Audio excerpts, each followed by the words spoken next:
Good evening. I want to welcome everybody to the Tuesday, June 18th meeting of the St. Joseph County Board of Commissioners. Please stand for the Pledge of Allegiance.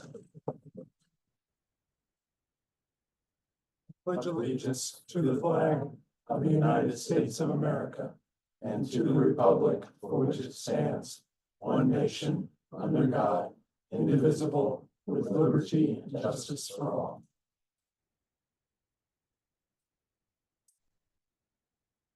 Just want to note that we moved the meeting up to the 7th floor conference room. There's a area plan commission meeting going on and it run quite long. So apologize for any inconvenience that this caused. Guy right there, you stand for him. I got you. Oh, Mr. Kershaw. Love the cemetery. We're gonna begin with our accounts payable docket. Do we have a motion to approve? So moved. Second. Commissioner Hazen, how do you vote? Aye. Commissioner Dieter, how do you vote? Aye. Commissioner Baxter, how do you vote? Aye. Carries. Next is something that we always say we enjoy a lot, and that is the recognition of our citizens of the month and our youth of the month.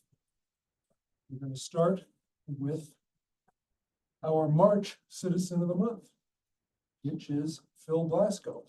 Phil was the superintendent of the Mishawaka Parks and Recreation Department.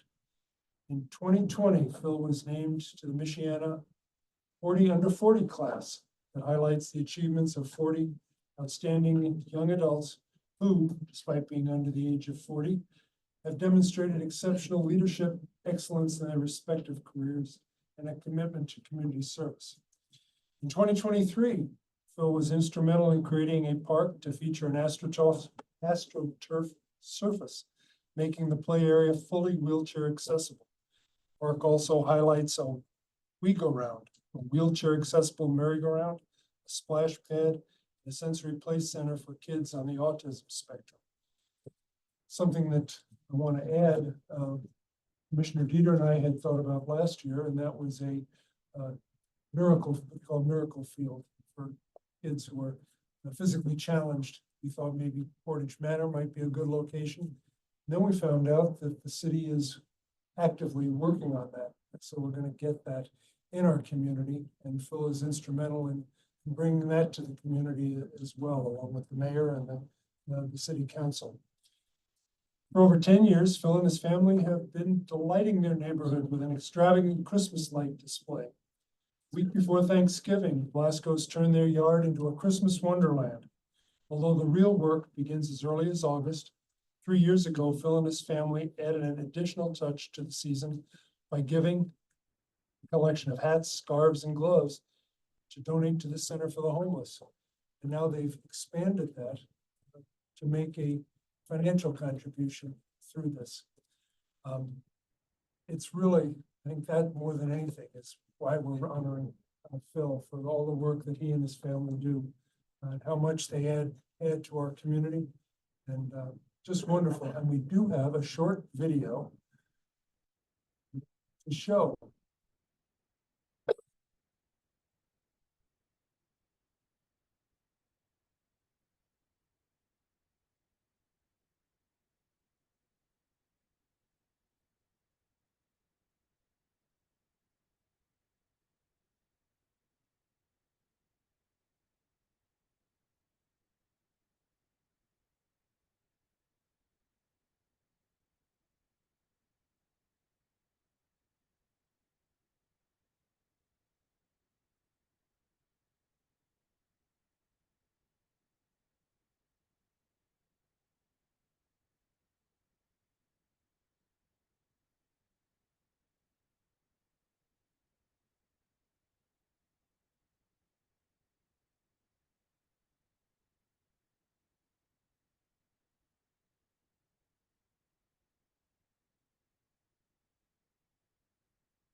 You do for Easter. Nothing. Clark Griswold would be put to shame. It is really spectacular. Let's give it up for Phil.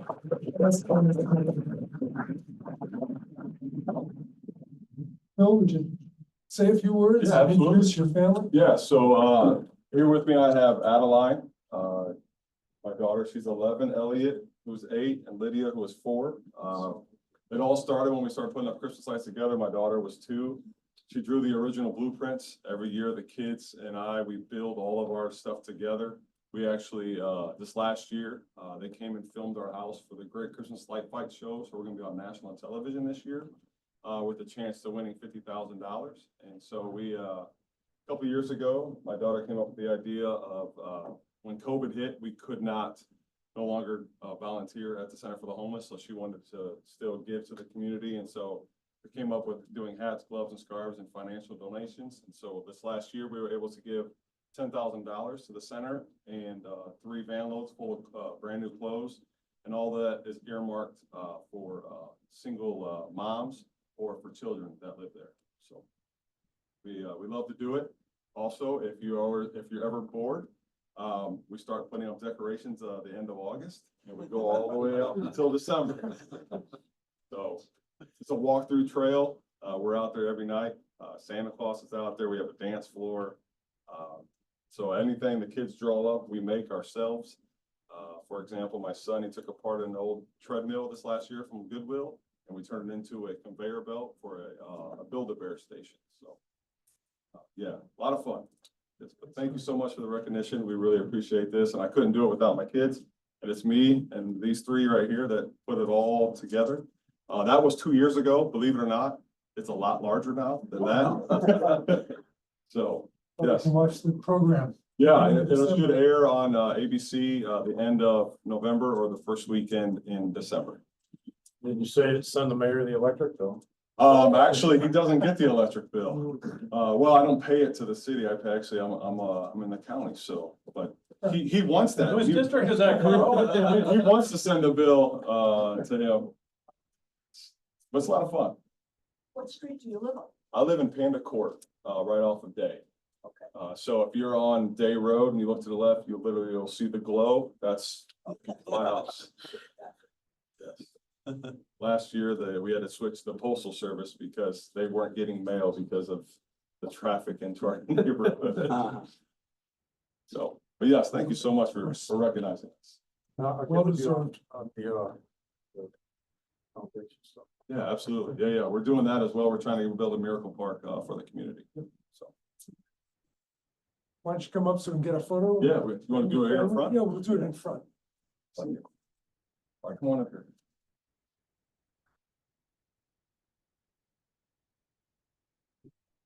They've been at summer camp all day out in this heat, so I'm lucky that this one's even awake right now. A quick aside, I've gotten to know Phil, been in some golf outings together, and he's a great golfer. Oh, yeah. Well, if you hit the ball enough, then it'll eventually go straight. Why don't we get you girls in front of your head? So we can all get in here. Come over, Elliot. There we go. You guys, I'm sorry. Here. Jeez. All right, ready? 1, 2. Tony was saying Old King Whistle Sloss while we're doing this. You lead. 1, 2, 3. Perfect. Awesome. Thank you, guys. Yeah, thank you. Appreciate you guys recognizing us. Speed goes well.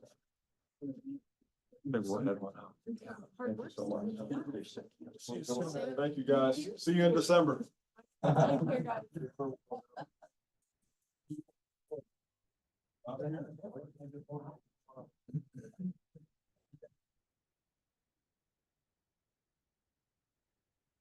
All right, see you guys. I'm going. All right, man. Oh, sorry, Jason.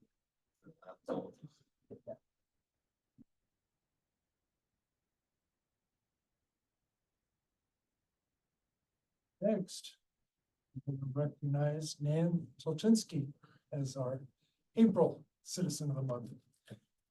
We don't have a video as a show, but that doesn't diminish all that Nan has brought to this community.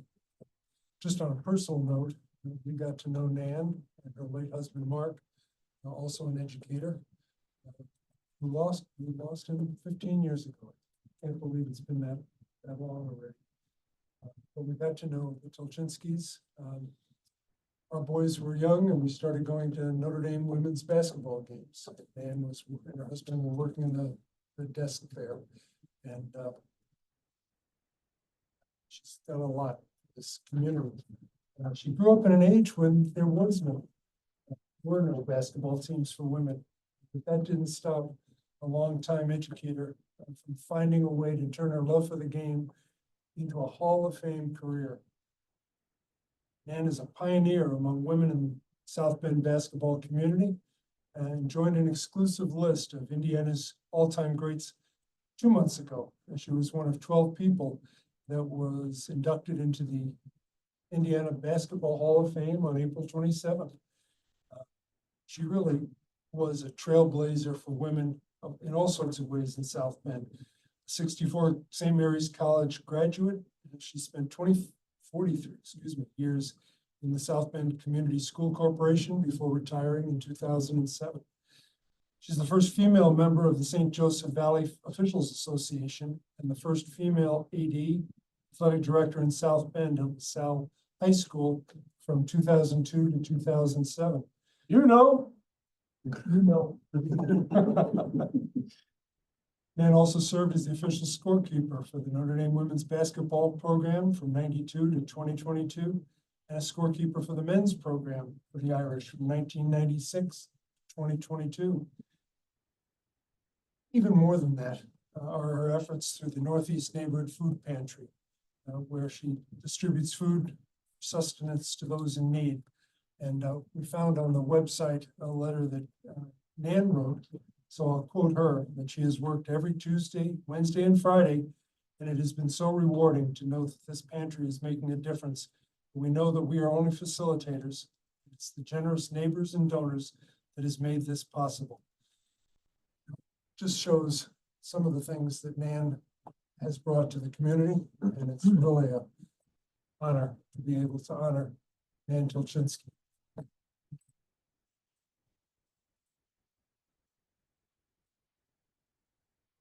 Lynn, would you like to? Well, I was sitting here trying to think of where to start, but I don't want to go that far. First of all, I came to St. Mary's to go to college in the 60s. And when I graduated, I knew this is where I wanted to spend the rest of my life. I love being in South Bend. I love the community, the food pantry where I run on the corner of Notre Dame and South Bend Avenue. Don't try to find it today because every street is closed. But the people who need food find a way to get there, to get to us.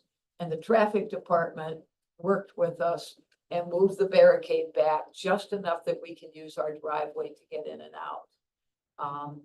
So that neighborhood is very, very dear to my heart. We're an outreach of the Sacred Heart Parish in South Bend on campus. But we were a small neighborhood pantry until COVID hit. When COVID hit, so many pantries closed, and instead we just expanded what we did. So we try to serve anybody that comes in the building. And interestingly, the city opened 5 food pantries in South Bend in about 65, 66. And we are the only ones that have stayed continually open that entire time. And so we take a great amount of pride in that. But my love is South Bend. What I do out of love for the people that live here. That's the bottom line. Thank you so much for what you do. Certainly shows. Well, thank you for what you do. Thank you. You gonna say anything, Tony? Thank you. Okay. I admire her. You didn't say one thing about yourself. It was all about South Bend and that, so that shows what kind of woman you are. It's about the community. So Yes, it is. And I would like to congratulate Nan. I've known her and Mark forever and ever and ever during the rooftop sittings, whether it's cutting hair, getting kids involved in a thing.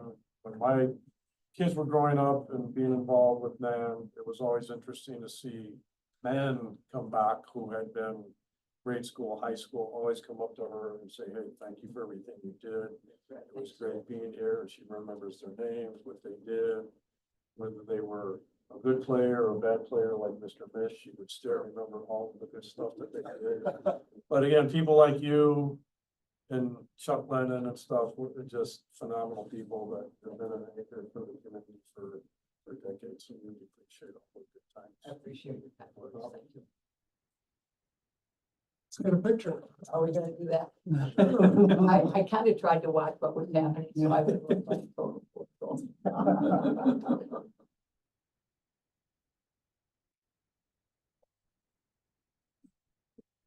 Going to new real estate. I think that's- So, yeah. So, It's Waterford Crystal. by the way. oh, well, then I should recognize it. Ireland on us. Careful with it.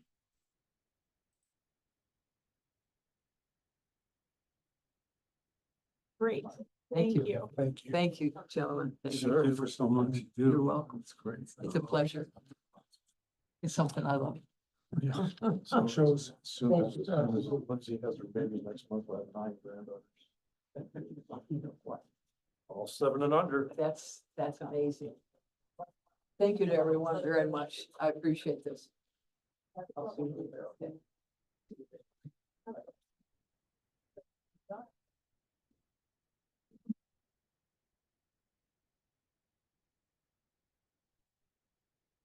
Oh. Right there. Get ready. You recognized some older people in the community, Yes. somebody who is already making an impact at a younger age is Kayla Wright, excuse me, who is our youth of the month. Congratulate you. You are, and for the record, you are a rising senior student athlete at Riley High School.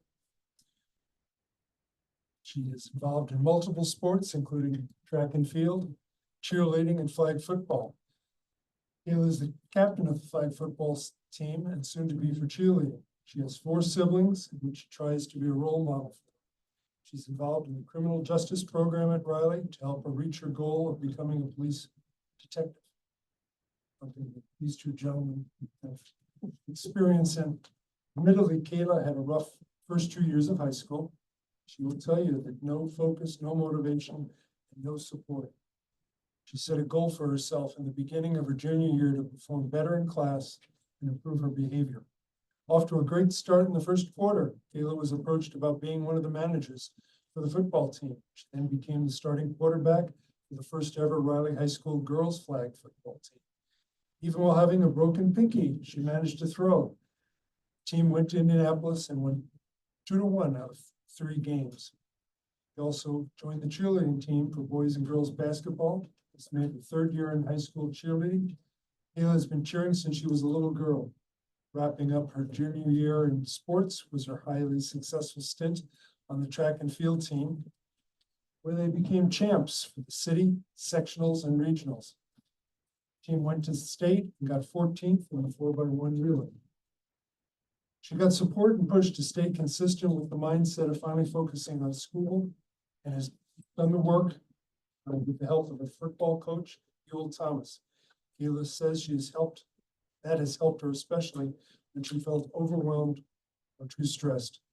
Coach Yul had this to say, quote, "We established a solid rapport as to where I can correct her, and she will be receptive. We have shared conversations about her willingness to change and improve her language, not only around the adults in the building, but with her peers as well." Kayla went through what typical teenager does while experiencing high school, trying to find herself while facing difficult levels of challenges any high school student goes through. As the Dean of Students at Riley, this is one of the hardest things to face, as I want every student to face success once they complete high school. In the spring of 2023, Kayla approached me and soccer head coach, Mr. Boyd. She expressed how she wanted to change and improve her grades and overall performance. We both appreciated Kayla initiating this, because we want nothing for the best for our students. One of the last comments I said to Kayla was, "Actions speak louder than words." Fast forward to the fall of 2023, Kayla has improved dramatically on her grades. She is and should be very proud of her consistency and most of all, receiving the opportunity to attend 2024 NFL Draft. Representing the Indianapolis Colts is what Kayla called an overall blessing. After that experience, she said a lot of people started recognizing her and uplifting her and letting her know that she was doing a good job and that she was representing herself, the school, and I would add the family very well. Kayla has had the opportunity to reflect a few times on her goals this past year, and she has realized that hard work does pay off. She is confident that her senior year will be exciting. She's looking forward to it. For all these reasons, we are proud to honor Kayla Wright, our Youth of the Month, June 2024.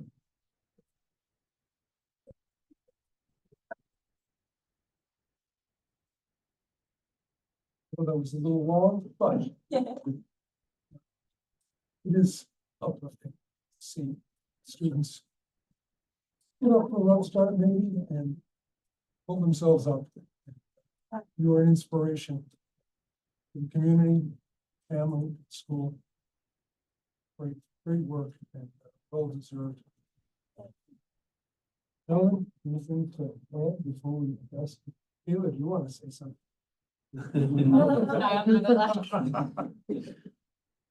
Working on public speaking is the next thing. I agree. Well, glad to have you. Glad we can honor this recognition. We want to get a picture with you and your family. Thank you.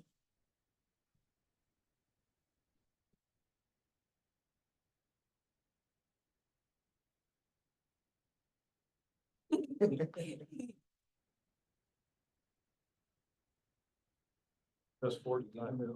We run. Huh? When you run. 13 something. Did you beat What? him? Yeah. Did Thank you you. beat- did you beat him? Yep. Yes. What? Yes.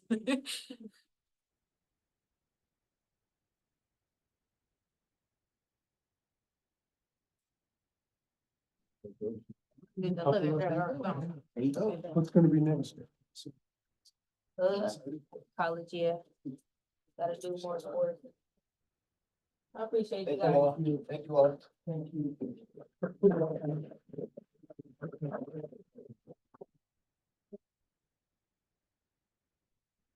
It's Kansas.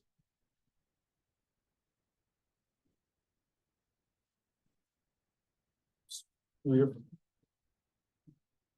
We'll get some Kansas City stuff. We lost it.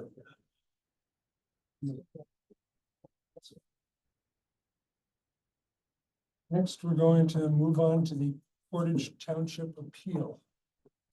Peter will be back in a moment.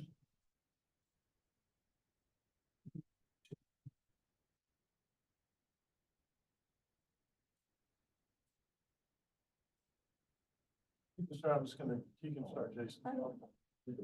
Why don't you Okay, go ahead? sure. Phil Garrett, counsel for the Board of Commissioners in this particular matter. This is set for an appeal by Sharday Willis from the denial of benefits for the Portage Township trustee. You're very familiar with how these go, if you had several in the last couple of months. Mr. Critchlow, Portage Township trustee, will present his case. Ms. Willis, as she's here, will then present her case. And then the Board of Commissioners can vote to either affirm or reverse the decision of the Portage Township trustee. So with that, Mr. Yep. Critchlow. Mr. Critchlow. Yeah, thank you. Case of Sharday Willis. Ms. Willis, came to our office seeking rental assistance. She's receiving South Bend housing assistance and SNAP benefits. She also received a tax refund in the amount of $4,300 and some change in February. She only made a partial payment, towards her rent in March of 2024, leaving an unpaid balance, and she has not paid her rent since. Her application for assistance included all of this back rent, for what was left of March, as well as April and May, along with the associated utilities and late fees, that are all included. She could not produce any documentation on how she spent her tax refund. She had just received $4,300. Standard practice per our guidelines would be to determine how that was spent. She told the caseworker that she gave that money to her mother, In the determination of the caseworker, that money should have been used to pay her rent. Um, uh, uh, So this was one of the causes for denial by the caseworker of wasted resources along with previous ability to pay. But also of relevance, Ms. Willis has not worked since March of 2024. She has no disability. She informed the staff member that she is voluntarily not accepting employment because she's a full-time college student. Her refusal to work is also a cause of denial. Just as a note, again, the township assistance is it's not, subsidized lifestyles, it's temporary emergency assistance. We have a staff member in our office who's a single mother. She's also a full-time student. She works 5 hours a week. It's not easy to do, but it can be done, especially when you receive a tax refund of $4,800 and can't provide documentation how that was spent. Also, during that same interview, she noted that she was actually living with her mother and she was not living in that location anymore. So it seems like all her basic necessities are being met, and there was multiple causes or multiple reasons for denial that were issued by the caseworker in this case. So the voluntary decision not to accept employment, being well-resourced, not providing documentation on how her tax refund was spent were the three main reasons for this denial. So we ask that the county commissioners affirm the decision as we believe that these all follow the standards of Portage Township. Next step would be for Ms. Willis to give her case. Sharday Willis, I'll see her in person. Jane, is there anybody online?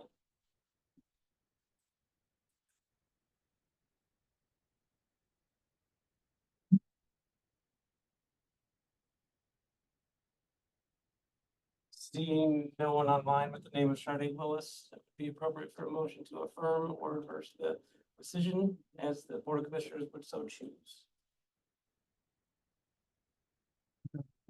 Sure, make a motion to affirm the township decision to deny. Second. Commissioner Hazen, how do you vote? Aye. Commissioner Teeter, how do you vote? Commissioner Baxmeyer, how do you vote? Aye. Been affirmed? Thank you. Phil, when you contact, when you spoke contact, do you tell them are you specific that they have to come in person for the appeal? I imagine you are. I send them a letter, and then specifically with Ms. Williams, I told her Zoom would be an available option and that she could find it on the agenda. So Just curious. Calls for debate in our office on folks not coming to their appeal. Okay, so, thank you guys. All right, see you, man. Next. Approval of the Portage Manor Ecological Study.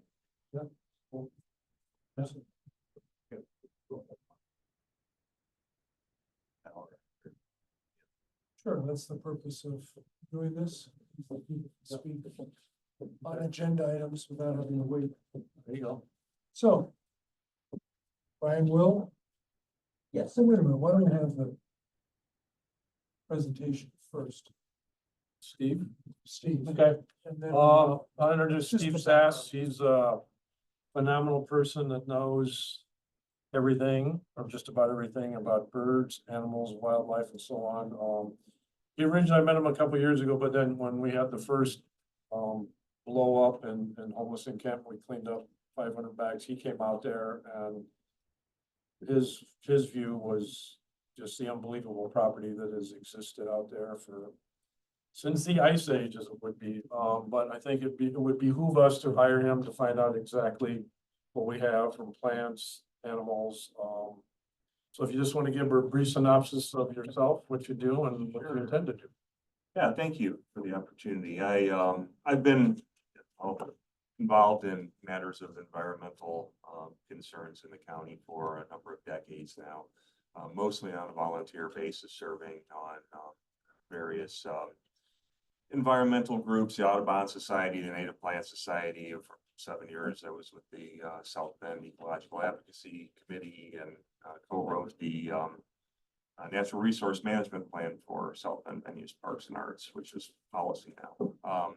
I first became aware of the Portage Manor property, like most people, when I heard about it in the media, and I reached out to Commissioner Dieter at the time. This was 2021, I believe, because I felt that there were things that I could contribute to the discussion. That a lot of times when these properties are going up for sale, or there's going to be a potential change to them. There's a lot of public sentiment in both directions on things that should be done with the properties. I think it was pertinent for the public and for the decision makers to have a good understanding of what the ecological baseline of the property is.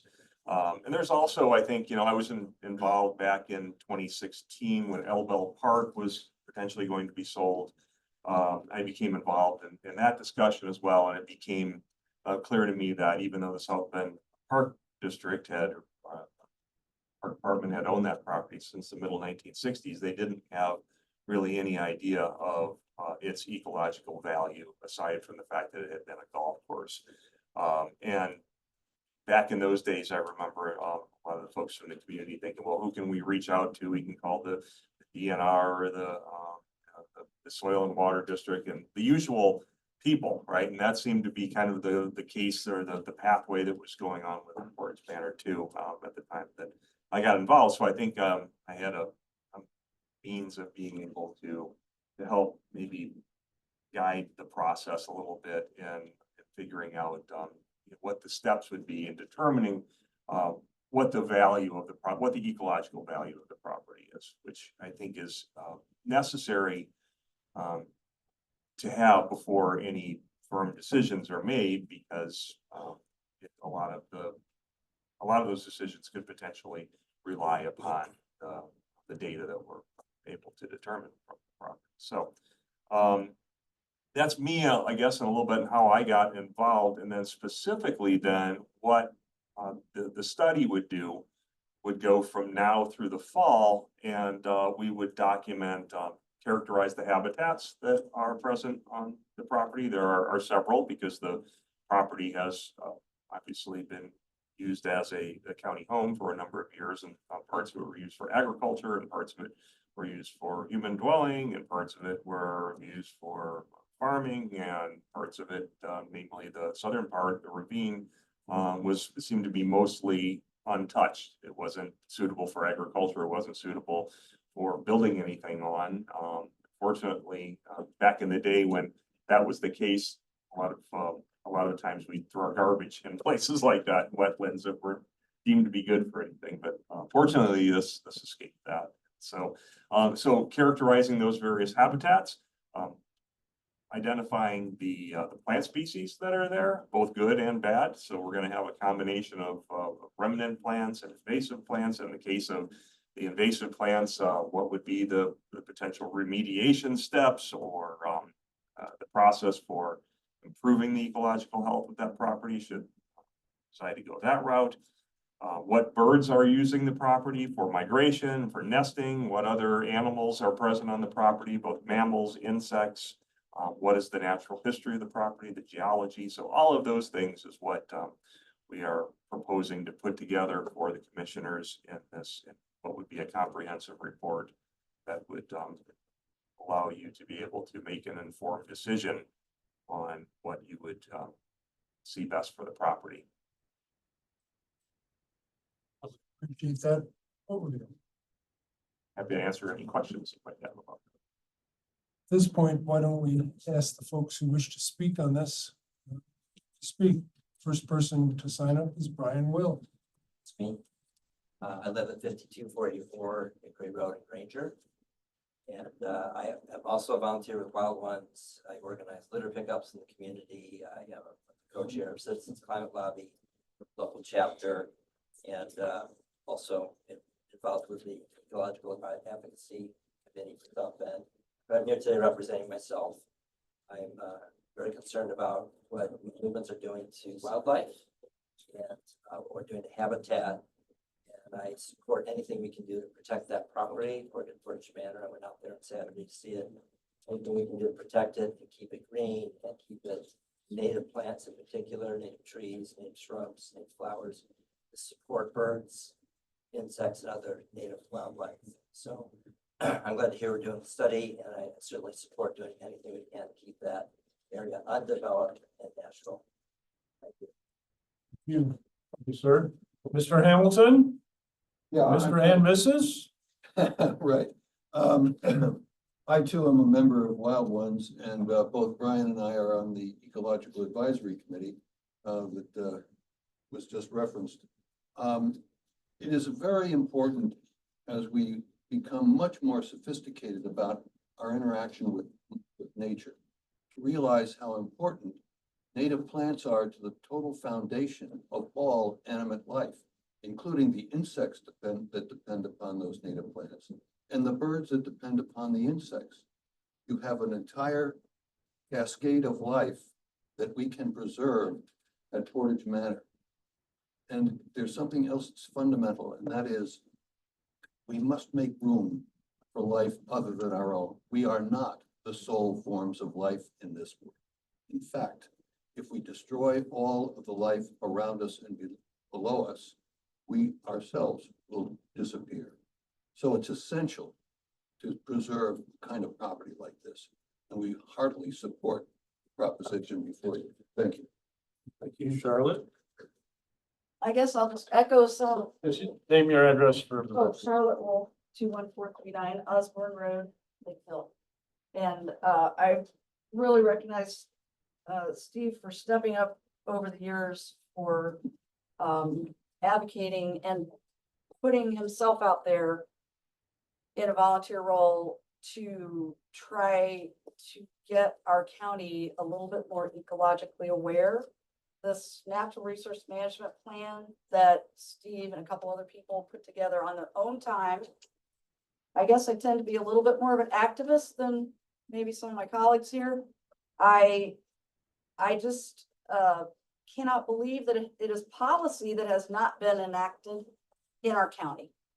And the South Bend Park Department up to date has very little knowledge of any of the ecological values of the citizen-owned properties, other than the ones that Steve and his colleagues have sort of hammered on. Knowledge should inform decisions. And I've been ranting mostly at the county council and showing up there to express my viewpoints about having that knowledge and having that inform the decisions to improve the ecological health is the goal of the natural resource management plan. All the creatures, the web of life that our lives depend on is being eroded across the world. You think, oh, well, our little bit, how is that going to help? Well, we can do our part. We can be a leader in this. And Mishawaka Parks Department has been a leader. South Bend Parks Department has not been a leader, in my opinion, right now. In fact, there's no person, to my knowledge, that is hired by the South Bend Parks Department that pursues any ecological restoration of these properties. And the properties are owned by all the citizens, not just people who want to develop properties. I myself am an ecologist by training, and I teach children all day. So I've been out in the camp in the sun, trying to work with children to get our future generation more aware of these ecological values by being outside in nature, enjoying themselves, and to have a heart connection to our natural world. But it is more than a heart connection. It's an economic necessity. These ecosystems perform functions that if we were to try to replace them with our crude systems would be extremely expensive and are extremely expensive.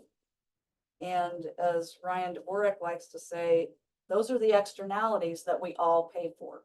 Those are the economic externalities that he tries to convince his colleagues down at the State House about. Your 3 minutes are up. Thank you so much. Charlotte, just for the record, this is county property in the city.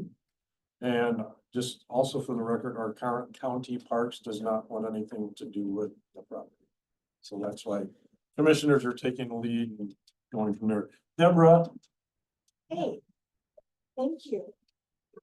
Deborah Terrell, 2167 Autumn Road, South Bend, 46628.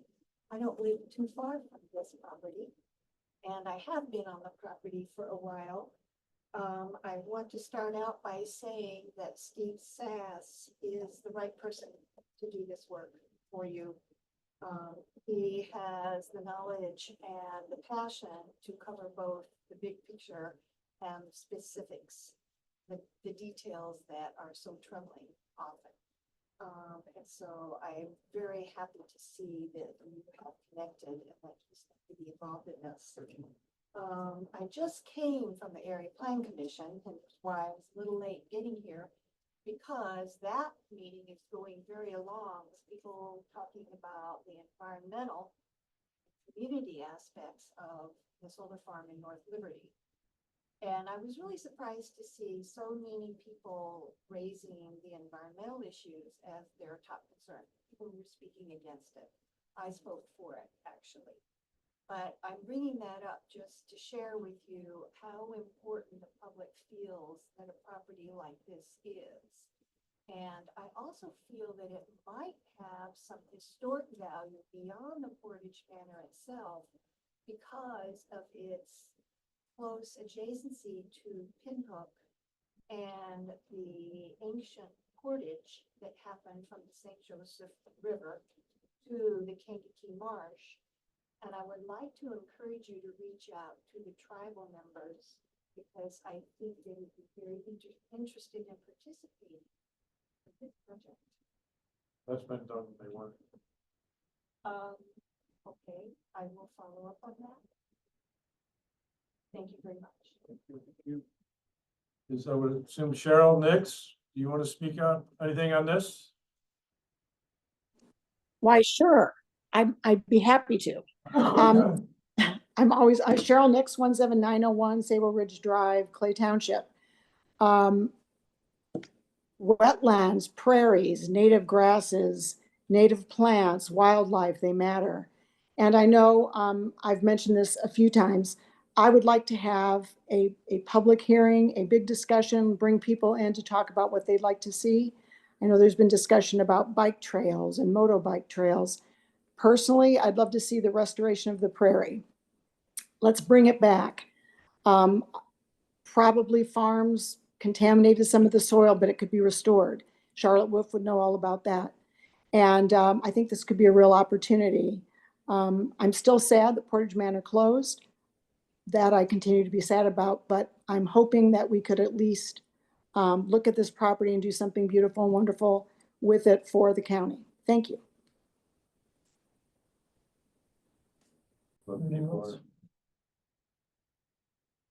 Does anybody else online want to speak on this matter?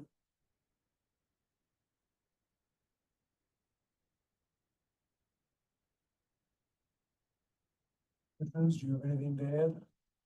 I would, because I've spent almost every day there doing stuff. The property is phenomenal. After, you guys have been out there, and all that. Some people will also come out there to see some more of the stuff that we've done. But just a little that I've known, talking with Steve on the historical aspects, since Sal landed at Pinhook in 1679, Mr. Mish.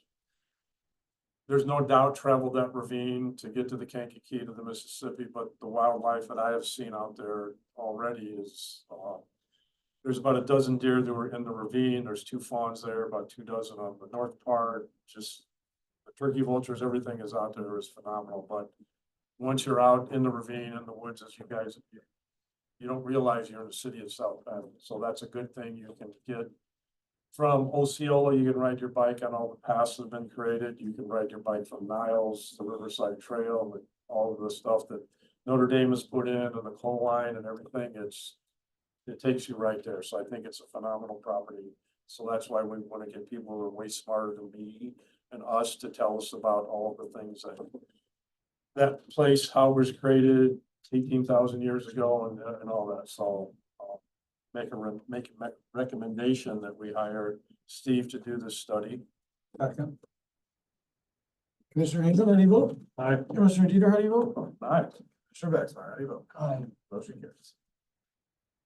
Thank you. Thank you. I would just add real quick to follow up on something that Ms. Nix said about ideas for the property, and I have read a lot, and media and social media, a lot of comments from people coming in saying, we should do this with it, we should do that with it. And I think that having this study is going to be a very important tool to be able to objectify some of those things that could be done. Thank you. Thank you. We will move on to bills passed by the county council. Thank you very much. Thank you.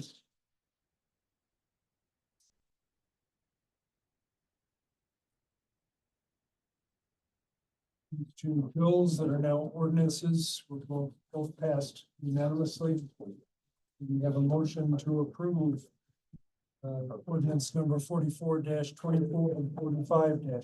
So moved. Second. Thank you, Charlotte. Thanks. Commissioner Hazel, how do you vote? Aye. Commissioner Dieter, how do you vote? Aye. Commissioner Baxmeyer, how do you vote? Aye.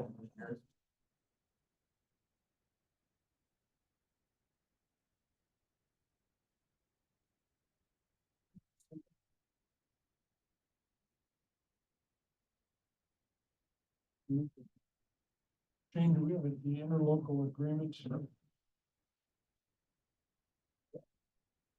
Here, this is it. I think it's just out of order.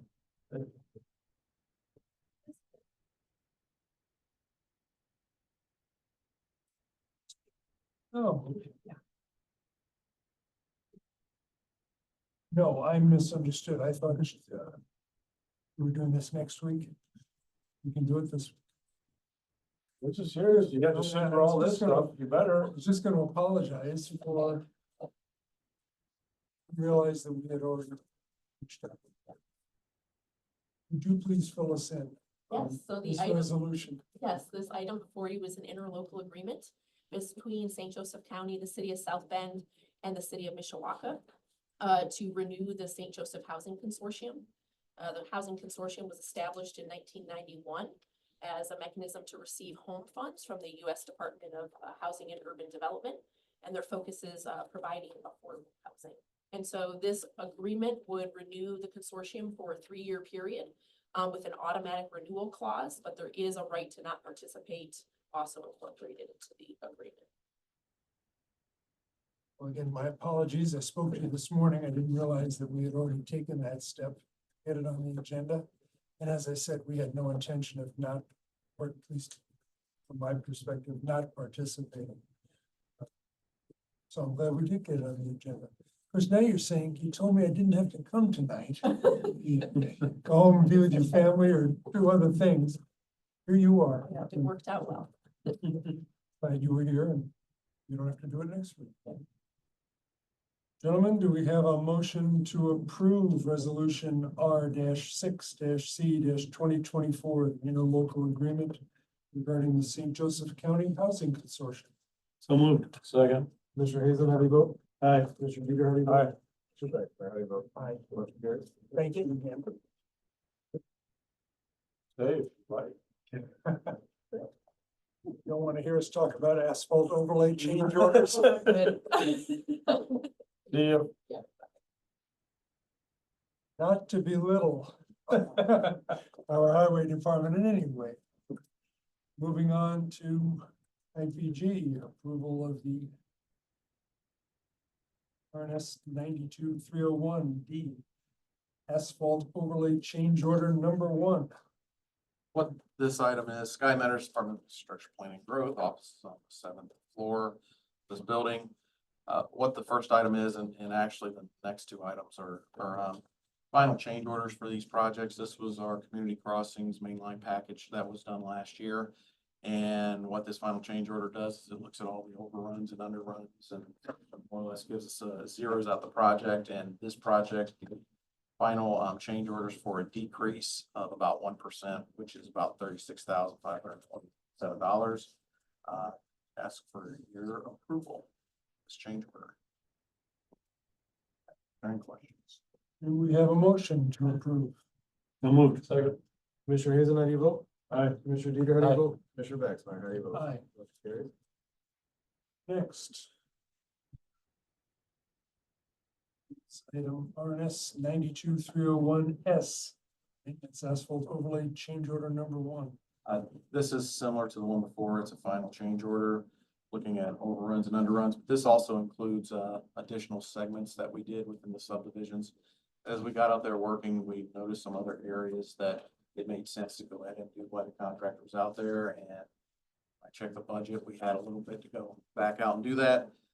So we did that, and that's about a 10.5% increase in the project costs.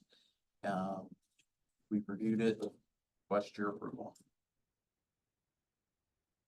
Appreciate the clarification on the increase. Yeah, that's It first jumped out at me. It wasn't, I've gotten used to having such small increases, but it makes sense to do that work while they were out there anyway.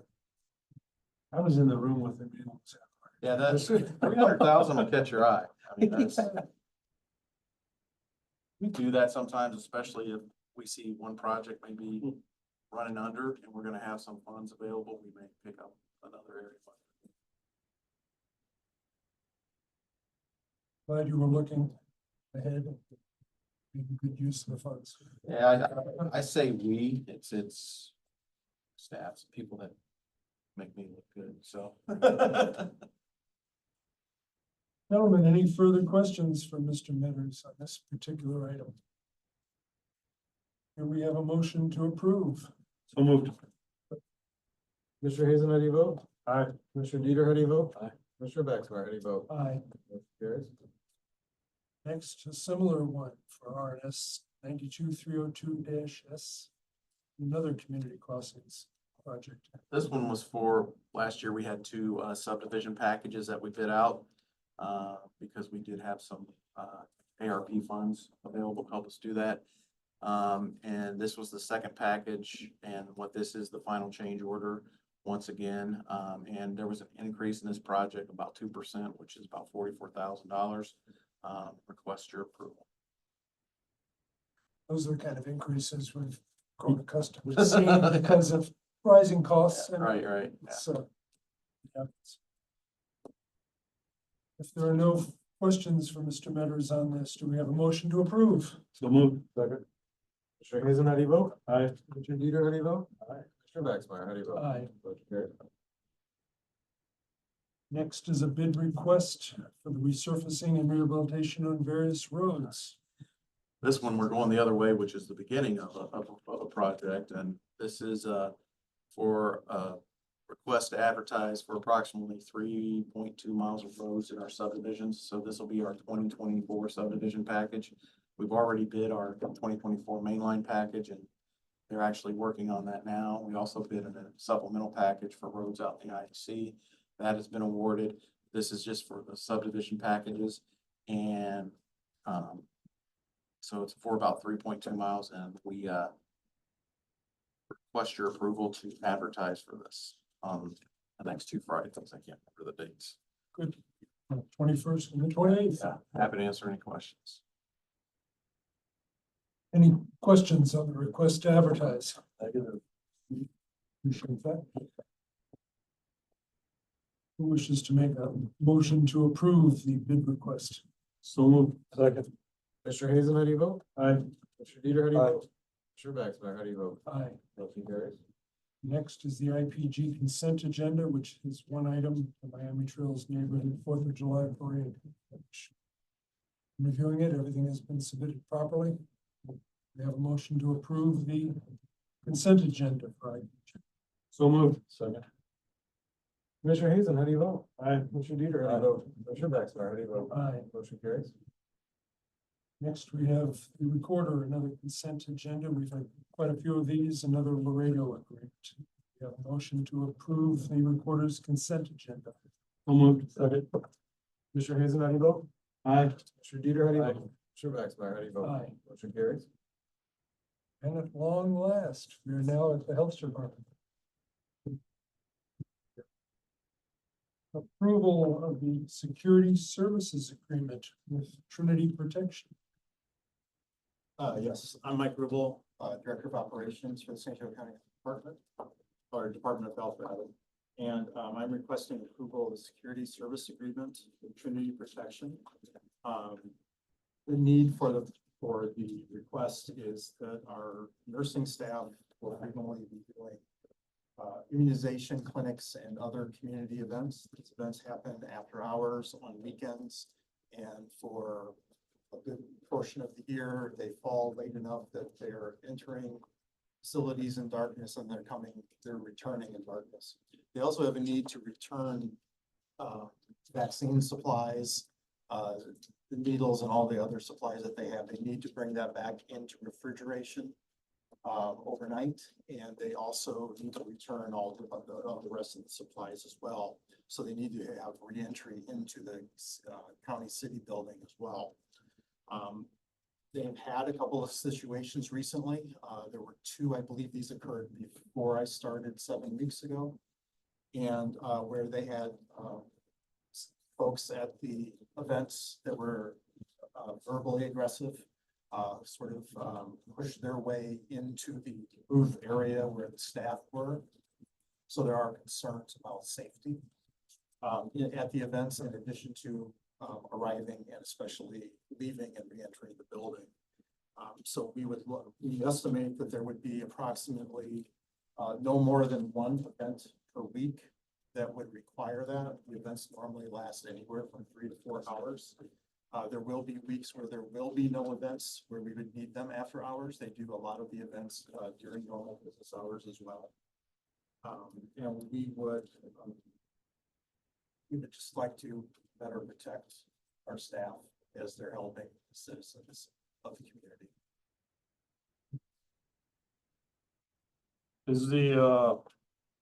Is this something where Trinity people would meet you on site, or are they driving or riding, or?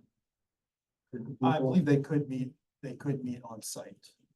Because I think we talked about that, of what the Trinity is driving them, or if they're riding there,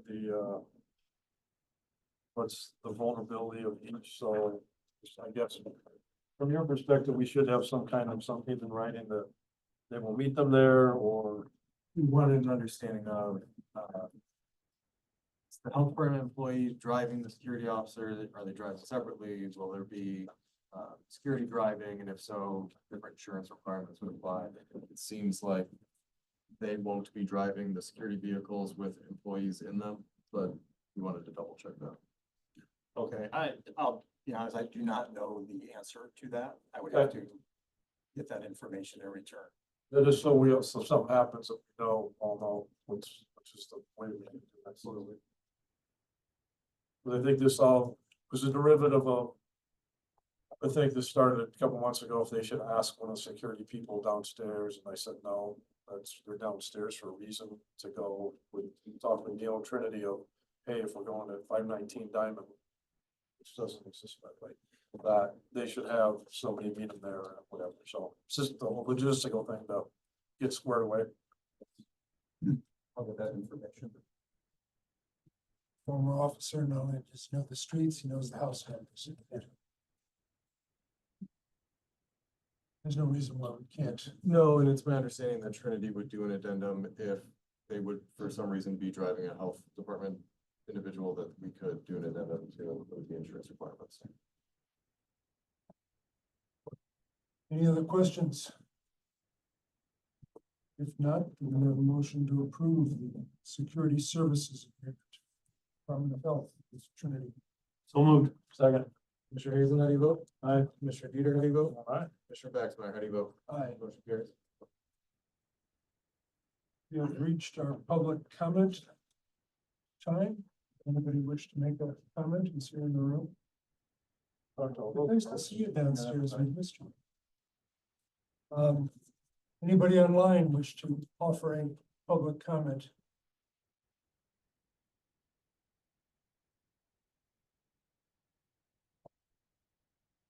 Need everybody's participation. Do we have a motion to recess? So moved. Second. Commissioner Hazen, how do you vote? Aye. Commissioner Dieter, how do you vote? Aye. Commissioner Baxmeyer, how do you vote? Aye. Motion